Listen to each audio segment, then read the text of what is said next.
Ukrainian artillery ships Berdyansk and Nikopol, as well as the tugboat Yany Kapu, were captured by the Russian military on November 25, 2018. The vessels were headed from Odessa to the Azov Sea port of Mariupol. They were prevented from passing through the Kerch Strait and turned around to go back to Odessa. Russian Coast Guard vessels chased and attacked them in the neutral waters of the Black Sea. The ship, the Don, rammed the Ukrainian tugboat several times. Another Russian vessel, Izumrud, opened fire at Ukraine's Berdyansk boat. After the vessels were captured, the headquarters of the Ukrainian armed forces published the intercepted communication of the Russian servicemen. Медведев уже в такой панике орёт, такое ощущение, что там президент контролирует всю эту О, я знаю, я понимаю, но попытки есть.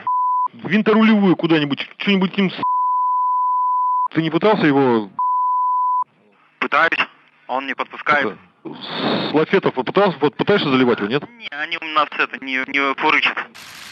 As a result of the attack, 24 Ukrainian sailors were taken captive. 3 of them were wounded. On November 27th, a Moscow court charged them with illegal border crossing. All the sailors were taken to the Lefortovo prison. Были попытки оказания давления на моряков. There were attempts to put pressure on the sailors in order to get them to plead guilty or to testify against their fellow servicemen.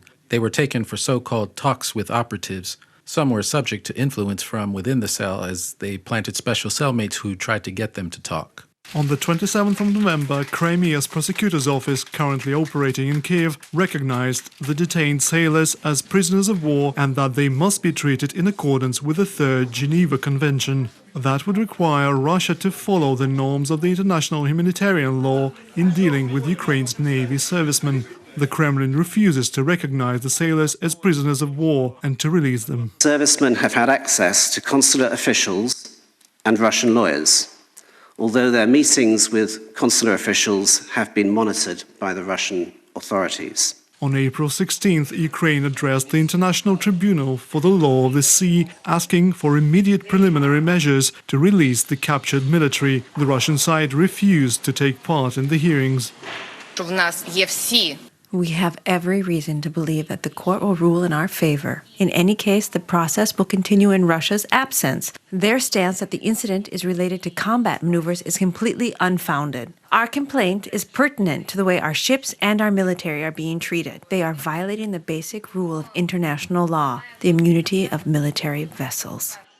On May 25th, the International Maritime Law Tribunal in Hamburg ruled that Russia must immediately release the captured sailors. In response, the Kremlin insisted that the incident does not fall under the jurisdiction of the tribunal and refused to comply with the ruling. Reported by Artem Holub, UATV.